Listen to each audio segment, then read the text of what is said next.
तो स्टार्ट कर रहे हैं अपन कंपनी लॉ।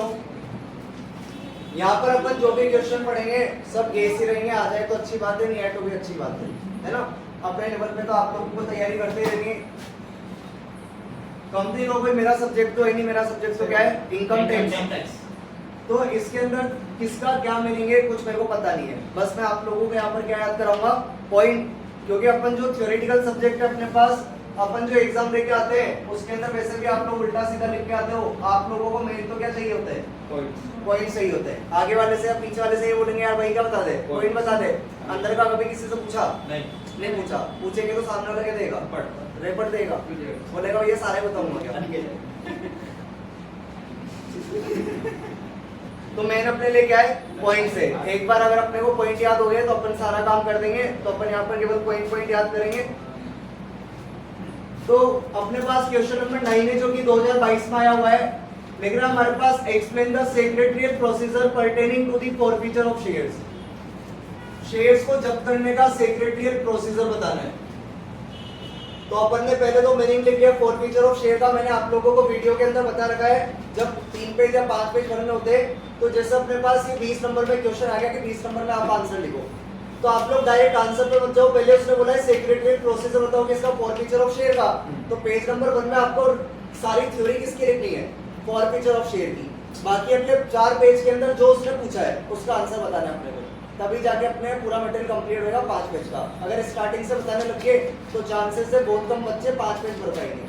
तो अगर कोई सा भी क्वेश्चन 20 नंबर में आता है तो आप डायरेक्ट आंसर मत लिखो, पहले उसका मीनिंग लिखो। यहाँ पर बोल रहा है फॉरफीचर ऑफ शेयर का सेक्रेटरियल प्रोसीजर बताओ, तो वो तो अपन बताएंगे सही, उसमें तो कोई दिक्कत है ही नहीं। लेकिन पहले फॉरफीचर ऑफ शेयर का मीनिंग बता दो पहले पेज के अंदर कि फॉरफीचर ऑफ शेयर क्या होता है। सबको पता है अगर अपन किसी शेयर होल्डर से कोई भी अलॉटमेंट, फर्स्ट कॉल या सेकंड कॉल मांगते हैं और सामने वाला उसका पेमेंट नहीं करता है तो उसके शेयर्स को अपन क्या कर लेते हैं, फॉरफीट कर लेते हैं। तो उसी को अपन ने यहाँ पर लिख रखा है forfeiture of share means confiscation of share, यानी शेयर को जब्त कर लेना, एंड टर्मिनेशन ऑफ मेंबरशिप। अपन उस कंपनी के क्या होंगे, शेयर होल्डर या मेंबर, तो सामने वाली कंपनी अपनी मेंबरशिप को क्या कर देगी, टर्मिनेट कर देगी, यानी खत्म कर देगी। Of a member by the board of director. और ये जो काम करेंगे वो कौन करेंगे, बोर्ड ऑफ डायरेक्टर करेंगे। तो एक पेज के अंदर ये तो मैंने आपको मीनिंग बता दिया कि क्या होता है। अब इसको बड़ा करके चौड़ा करके फैला के लिखते ना पहले पेज में। बाकी हमारे पास लिख रहा है company secretary has a duty to complete the procedure of forfeiture of shares as following. ये हमारे पास यहाँ पर प्रोसीजर है। प्रोसीजर को अपन याद करेंगे, माइंड के अंदर एक थ्योरी बना देंगे कि भैया इस तरह होता है और उसी को याद कर लेंगे। तो सबसे पहला काम क्या होता है फॉरफीचर ऑफ शेयर के अंदर, प्रोसीजर है। प्रोसीजर में पॉइंट्स अपने उल्टे सीधे नहीं होंगे, प्रोसीजर में पॉइंट्स क्या चलेंगे, लाइन टू लाइन चलेंगे। तो पहला काम क्या होता है अपने पास, preparation of list of defaulters. जिसने भी पेमेंट नहीं दिया उसकी एक क्या बनानी है, list. Resolution pass by board of directors. Resolution यानी प्रस्ताव पास किया जाएगा किसके द्वारा, बोर्ड ऑफ डायरेक्टर्स के द्वारा। इन शेयर्स को अपन क्या करेंगे, जब्त करेंगे। फिर अपन नोटिस दे देंगे किसका, फॉरफीचर का, और एक पर्सनली इंफॉर्मेशन सेंड कर देंगे फॉरफीचर की कि भैया आपके शेयर क्या होने वाले, जब्त होने वाले, क्योंकि आपने पेमेंट नहीं किया था। तो पहला काम तो अपन ने क्या करा, क्या बनाई थी, लिस्ट। दूसरा काम अपन ने क्या करा, रिजोल्यूशन पास करा किसने, बोर्ड ऑफ डायरेक्टर्स ने। तीसरा काम अपन ने क्या करा, नोटिस दे देंगे किसका, फॉरफीचर का। और चौथा काम अपन क्या करेंगे, इंफॉर्मेशन दे देंगे किसकी, फॉरफीचर की। पांचवा काम क्या है, रिजोल्यूशन ऑफ फॉरफीचर। रिजोल्यूशन का पहले तो अपन ने प्रस्ताव रखा था, फिर बाद में ये क्या हो जाएगा, पास हो जाएगा, ऐसा कुछ ही होगा, अंदर की डिटेल पढ़ना हो जाएगा। तो पहला काम तो हमारे पास क्या है, preparation of list of defaulters. List बनाने के बाद दूसरा काम क्या करेंगे, resolution pass by board of directors. तो पहला पॉइंट क्या हमारे पास, preparation of list of defaulters, और दूसरा काम क्या हमारे पास, resolution pass by board of directors. बोलोगे तो याद होएगा, नहीं बोलोगे तो याद नहीं होएगा। तो पहला पॉइंट अपन ने याद कर लिया। पहला पॉइंट हमारे पास क्या है, preparation of list of defaulters, और दूसरा काम क्या था, रिजोल्यूशन पास बाय, बोलो मन में 4-4 बार हो गया। तो पहला पॉइंट हमारे पास है preparation of list of defaulters, दूसरा हमारे पास है resolution pass by board of directors. बाकी जो हिंदी मीडियम वाले वो गूगल ट्रांसलेट एक बार कर लेना, याद तो आप लोग इंग्लिश में ही करोगे तभी जाके याद रहेगा, अगर हिंदी में याद करने बैठोगे तो सब भूल जाओगे। इंग्लिश में याद कर लो, फिर थोड़ी थोड़ी आप लोगों को इंग्लिश की भी नॉलेज हो जाएगी, भाई रिजोल्यूशन मतलब क्या होता है या किस चीज का मीनिंग क्या होता है, उसी को हिंदी में कन्वर्ट करके लिख दिया जाता। हिंदी टूटी फूटी में रहेगी, इंग्लिश का पॉइंट लिख दोगे तो कोई बुराई नहीं है, अंदर का हिंदी में लिख देना डिटेल में। तो पहला पॉइंट था हमारे पास preparation of list of defaulters और resolution pass by board of directors. Resolution pass करने के बाद अपन क्या देंगे, नोटिस, और फिर सेंडिंग करेंगे इंफॉर्मेशन किसकी, फॉरफीचर की। तो तीसरा पॉइंट हमारे पास क्या हो गया, notice of forfeiture, sending information of forfeiture. तो notice of forfeiture, sending information of forfeiture. तो पहला पॉइंट क्या था हमारे पास, preparation of list of defaulters, दूसरा क्या था, resolution pass by board of directors, तीसरा notice of forfeiture, sending information of forfeiture. बोलो मन में चार बार चलो पॉइंट को। पॉइंट अपने को याद हो गए। पहला पॉइंट हमारे पास है लिस्ट ऑफ डिफॉल्टर्स, दूसरा तीसरा चौथा सेंडिंग इंफॉर्मेशन ऑफ फॉरफीचर। उसके बाद अपना क्या पास हो जाएगा, रिजोल्यूशन। रिजोल्यूशन पास हो जाए अपन नोटिफिकेशन निकाल देंगे इसके अंदर, न्यूज़पेपर के अंदर, कि भैया इस बंदे के अपन ने शेयर क्या कर दिए, कैंसिल कर दिए। और फिर लास्ट काम रहेगा हमारे पास, इसको मतलब हिंदी में याद कर लेना है और खुद ही फिर इंग्लिश में बना के वहां लिख के आ जाना है, ये याद नहीं करना। सातवां काम क्या रहेगा हमारे पास, remove the name of such defaulter from registration of membership, यानी उसकी मेंबरशिप अपने को क्या करनी है, कैंसिल। तो remove the name of such defaulter from registration of membership, मतलब अपन को ये नहीं कि ये रखना है, बस अपने को ये समझना है कि सातवां काम हमारा क्या है, डिफॉल्टर का रजिस्ट्रेशन की लिस्ट में से नाम हटा देना है। So remove the name of such defaulter from the registration of membership. ठीक है, तो लास्ट वाला अपन याद नहीं करेंगे, हिंदी में बोल देंगे कि डिफॉल्टर का मेंबरशिप की लिस्ट में से क्या हटा देना है, नाम हटा देना। फिर इंग्लिश में आप लोग कन्वर्ट कर लेना और हिंदी वाले हिंदी में लिख देना। तो हमारे पास 4 पॉइंट याद हो गए थे, 5वां क्या था, क्या पास होएगा, रिजोल्यूशन, और फिर नोटिफिकेशन निकाल के किसने,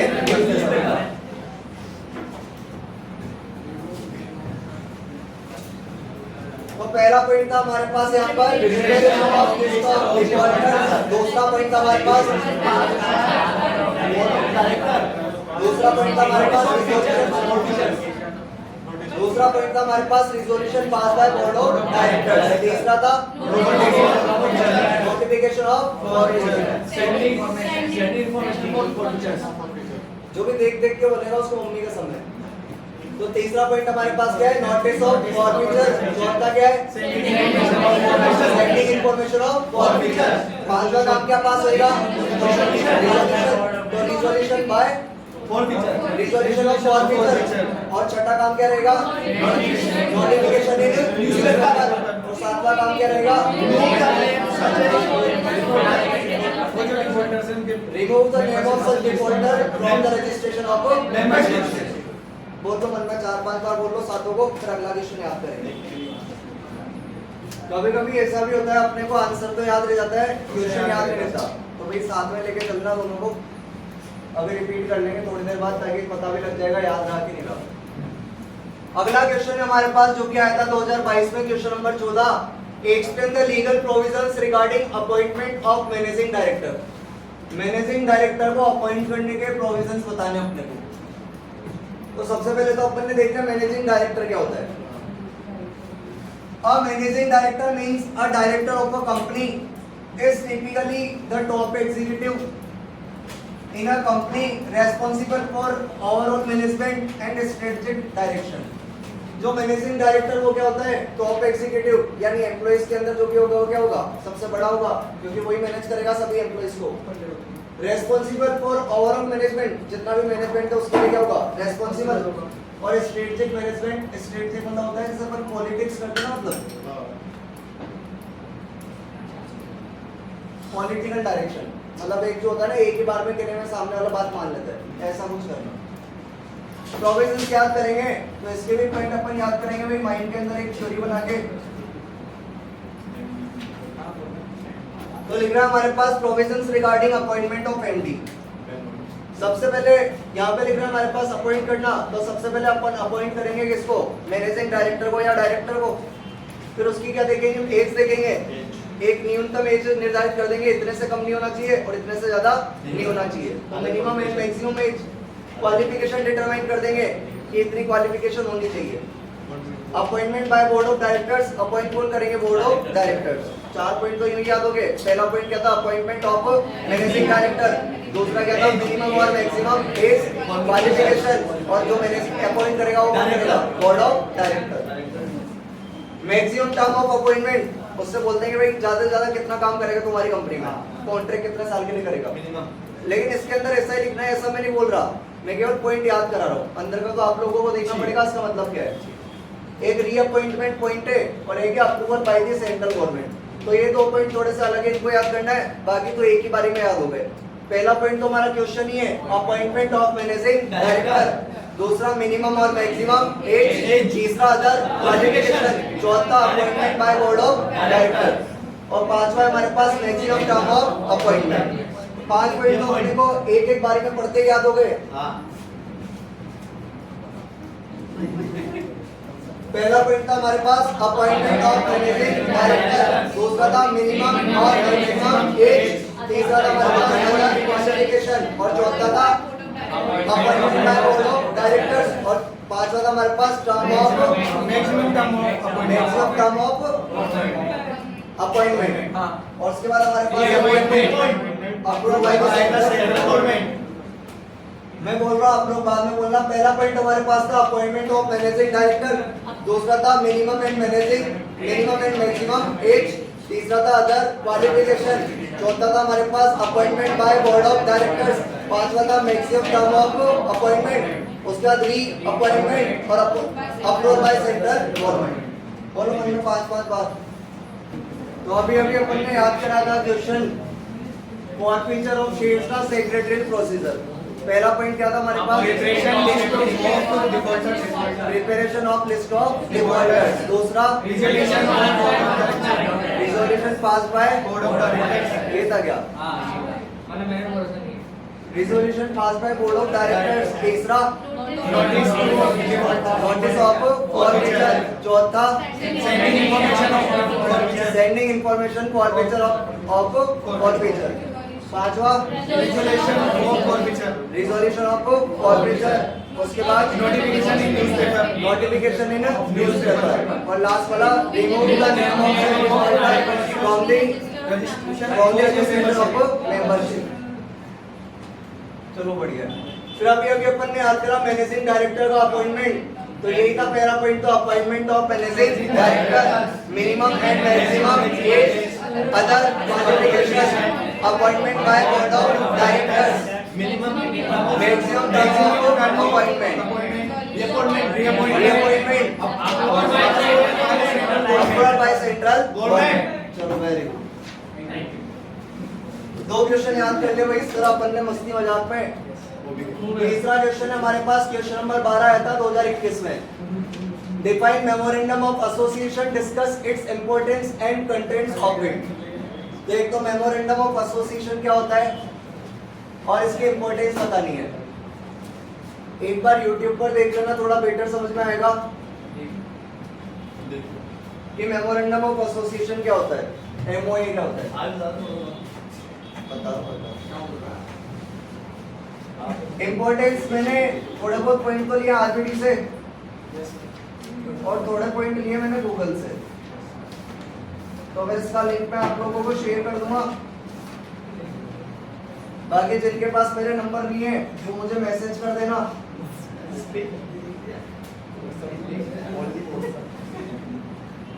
ठीक है, तो मैं आप लोगों को गूगल का लिंक शेयर कर दूंगा जहाँ से मैंने पॉइंट निकाल के लिखे होंगे, ताकि अंदर की डिटेल मैं निकाल दूंगा भाई। फोकट में बकचोदी नहीं करनी, जितनी करने की 1.5 घंटे कर लिया, अभी पढ़ाई करनी है। तो अपन देख लेते हैं यहाँ पर अपने को आरबीडी प्लस गूगल से अपन ने पॉइंट लिए, तो लिंक मैं आप लोगों को शेयर कर दूंगा, ताकि जो अदर पॉइंट होंगे आरबीडी के अदर देना, उसके अंदर की डिटेल आप लोगों को पता लग जाएगी। मैसेज कर देना आपको। तो इसको याद करेंगे अपन इस बार। ये मैंने इसलिए अलग से लिए क्योंकि इसके पॉइंट जो अपन याद करेंगे वो याद करेंगे BCDEFG और IP की फॉर्म में। मतलब ABCD की फॉर्म में याद कर लेंगे, इसमें कोई थ्योरी नहीं बनाना अपने को। B4 हमारे पास हो जाएगा basis for the company. C4 हमारे पास हो जाएगा capital structure and liability. D4 हो जाएगा determine the scope of the company. E4 हो जाएगा एस्टैब्लिशमेंट एंड आइडेंटिटी। F4 हो जाएगा फ्यूचर ग्रोथ। G4 हो जाएगा हमारे पास guide to the directors facilities to other parties, और G4 हो जाएगा guide to the director. I4 अपने पास यहाँ पर इंटरनल गवर्नेंस, और P4 मैंने दो लिख दिए, दोनों याद रह जाए तो दोनों लिख देना, एक याद रह जाए तो एक लिख देना। प्रोटेक्शन टू इन्वेस्टर और प्रोटेक्शन टू क्रेडिटर। याद करेंगे अपन B4 है basis for the company, basis for the company. C4 है capital structure and liability, capital structure and liability, capital structure and liability, capital structure and liability. तो B4 क्या था? Basis for the company, capital structure and liability. D4 हमारे पास है determine the scope of the company. तो B4 हमारे पास हो गया basis for the company, capital structure and liability, और determine the scope of the company.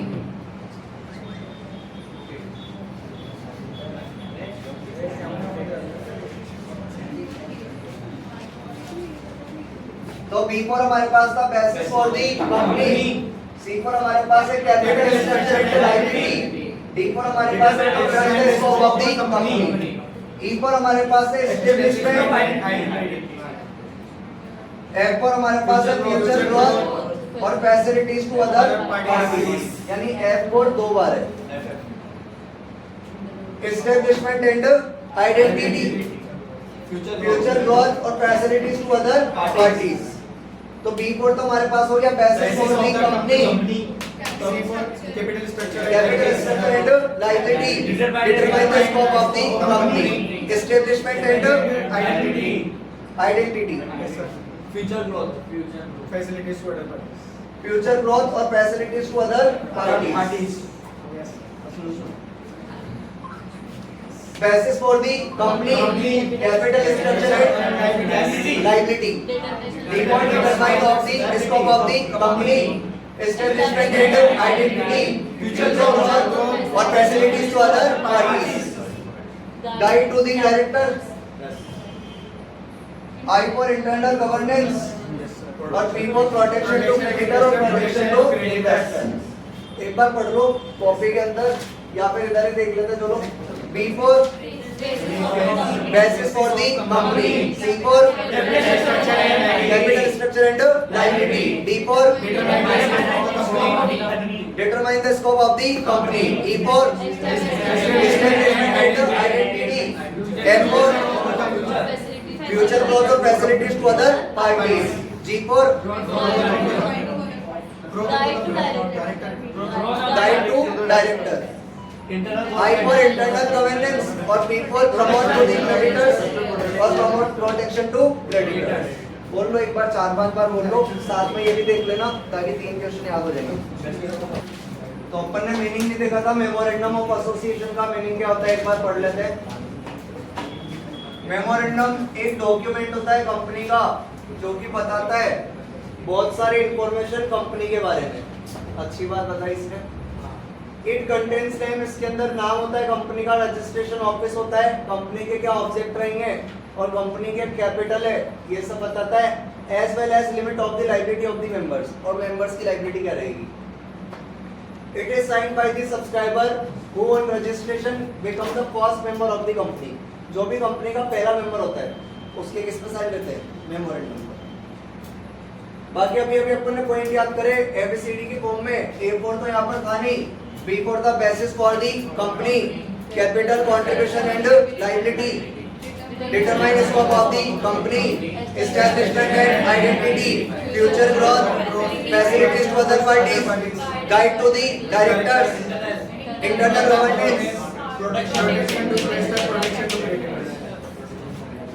इधर के अपन ने याद करे थे, सबसे पहला पॉइंट था हमारे पास appointment of managing director, minimum and maximum age, other qualification, appointment by board of director, अब maximum term for appointment, reappointment और अप्रूवल बाय सेंट्रल गवर्नमेंट। इसके अपन ने याद करे थे, सबसे पहले लिस्ट बनाएंगे, Preparation of list of preparation of list of defaulters. Defaulters, बोलो डायरेक्टर्स, उसके बाद Notice of all features. Notice of all features, Sending information of all features. देख देख के क्या बोल रहे हैं, ये देख देख के क्या बोल रहे हैं,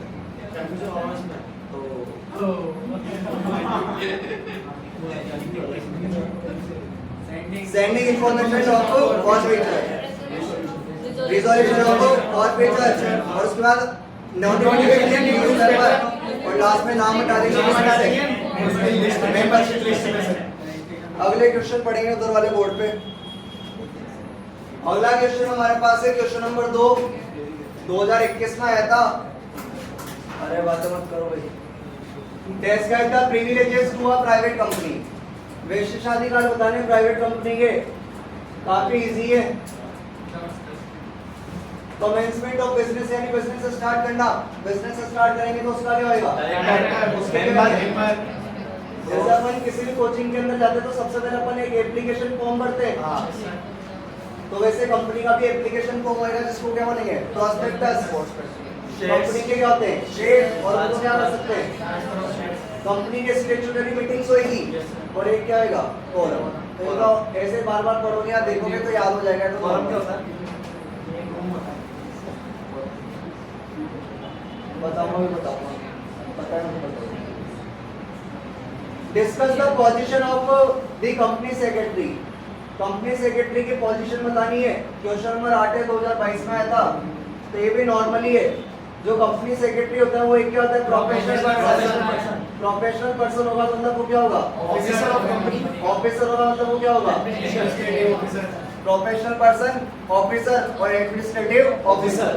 एडमिनिस्ट्रेटिव ऑफिसर होगा मतलब वो क्या करता होगा, कोऑर्डिनेट, वो कंपनी का भी क्या होगा, एजेंट। और इतनी सारी क्वालिटी अगर किसी इंसान में हो यानी वो कंपनी का क्या हो जाएगा, की मैनेजमेंट पर्सन। की मैनेजमेंट पर्सन यानी एक काम का बंदा।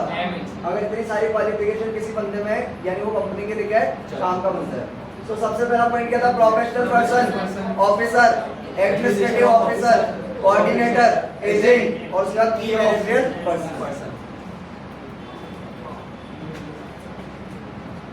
Discuss the duties of director of a company, 2022 में आया था क्वेश्चन नंबर 6। तो उसने ड्यूटीज पूछी, यहाँ पे ड्यूटीज पूछे, रोल पूछे, रेस्पॉन्सिबिलिटी पूछे, बात एक ही है। रोल पूछे, ड्यूटीज पूछे, रेस्पॉन्सिबिलिटी पूछे, बात एक ही है। यश तो मस्त हो रहा है दीपक के साथ। क्या हो रहा है,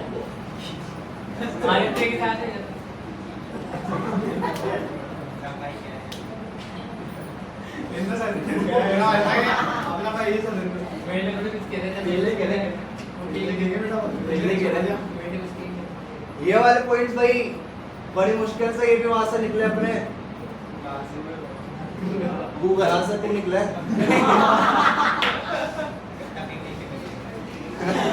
गूगल से डाउनलोड हुआ था, डाउनलोड करा था एप्पल स्टोर से, एप्पल स्टोर डाउनलोड करा था इसको। तो ये वाले पॉइंट पे क्या बन नहीं रहता लिंक, बड़ी मुश्किल से दिमाग लगाया।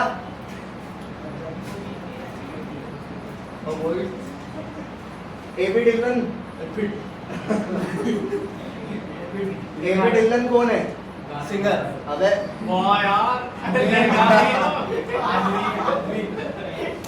चलो उधर से बनाया, एपी डिलन मेन, APDMEN, ठीक है।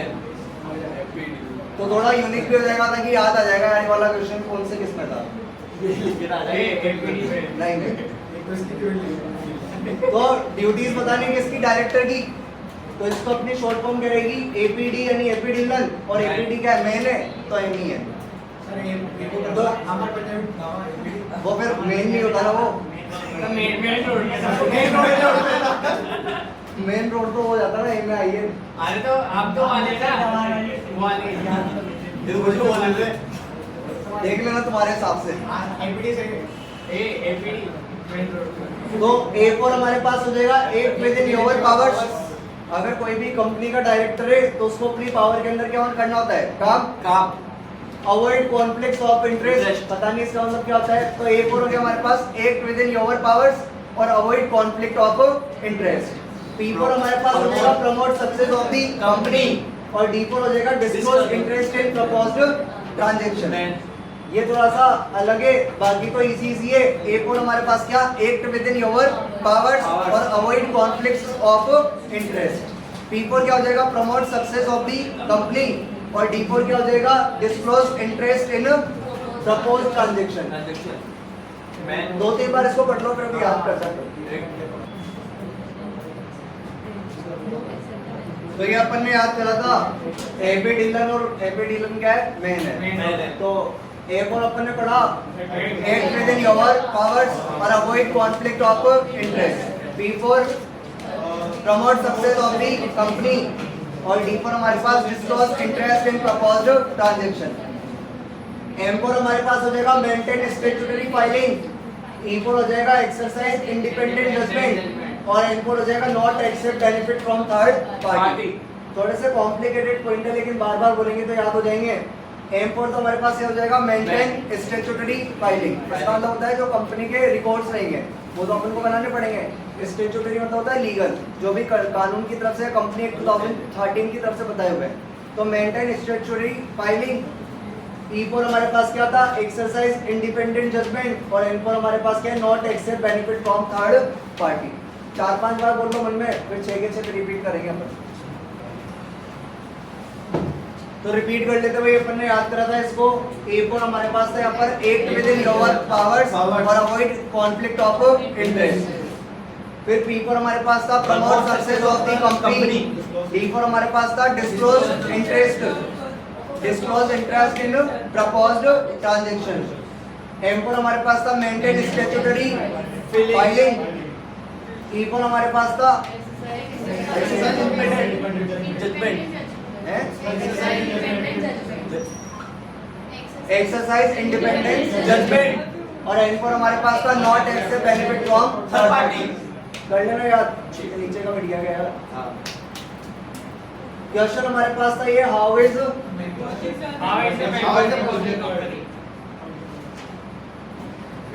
बोलना तो how is the membership of company membership of the company acquired.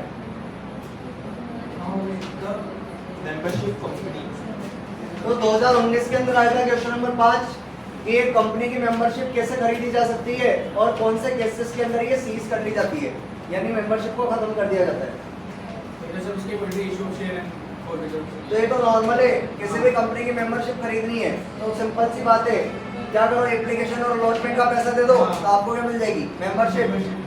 Appointment, subscription, purchase, conversion of debenture और inheritance, transmission to nominee, transmission to successor और transmission on insolvency. Transmission to nominee क्या हो जाएगा, अपने कोई पापा वगैरह दादा वगैरह थे उन्होंने अपने को नॉमिनी बना दिया तो अपन को मिल जाएंगे, तो 1 मेंबर बन जाएंगे।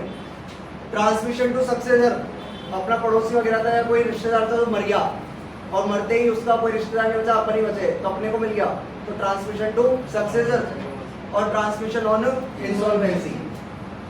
देख लेना एक बार, पढ़ लेना यार, ये तो एक जैसे ही है तीनों के तीनों, तो ये तो याद हो जाएंगे। इनको याद करने का तरीका यार निकाला तो था मैंने, जिसको ऐसे याद हो जाए नॉर्मल वो याद कर लेना। बाकी पुलिस वालों के नाम है एएसपी और सीआई। ए फॉर हमारे पास हो जाएगा application and allotment, appointment, S for subscription, E for purchase, C for conversion और आई फॉर इनहेरिटेंस। तो अगर किसी को शॉर्ट फॉर्म से याद करने तो ये पुलिस वालों के नाम से याद कर लेना शॉर्ट में, और अगर जिसको ऐसे ही याद हो जाए वैसे याद कर लेना। ए फॉर हमारे पास क्या हो जाएगा application and allotment, appointment, S for हमारे पास क्या हो जाएगा सब्सक्रिप्शन, पी फॉर क्या हो जाएगा परचेज, सी फॉर कन्वर्जन और I for inheritance.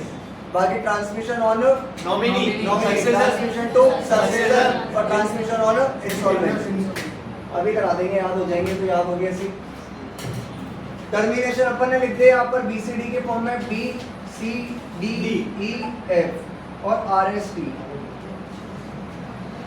B for हमारे पास हो जाएगा buyback of share, C for हो जाएगा completion of winding up, D for हो जाएगा debt, E for enforcement of link, F for forfeiture of shares, R for redemption of preference share, S for surrender of shares और T for transfer of shares। तो पहले ये याद कर लेते हैं कि मेंबरशिप कैसे खरीदी जाती है। तो इसको अपन ने याद करा था ASP और CI से। CI। तो A पर हमारे पास क्या था यहाँ पर अलॉटमेंट और अपॉइंटमेंट। S पर क्या था सब्सक्रिप्शन, T पर क्या था परचेज, C पर क्या था कन्वर्जन और I पर क्या था इनहेरिटेंस। बाकी तो ये याद हो जाएंगे, transmission to nominee, transmission to successor और ट्रांसमिशन ऑन इंसॉल्वेंसी। ये याद कर लिया अपन ने। B पर है बायबैक ऑफ शेयर्स, C पर हमारे पास कंप्लीशन ऑफ वाइंडिंग अप और D पर हमारे पास है डेट।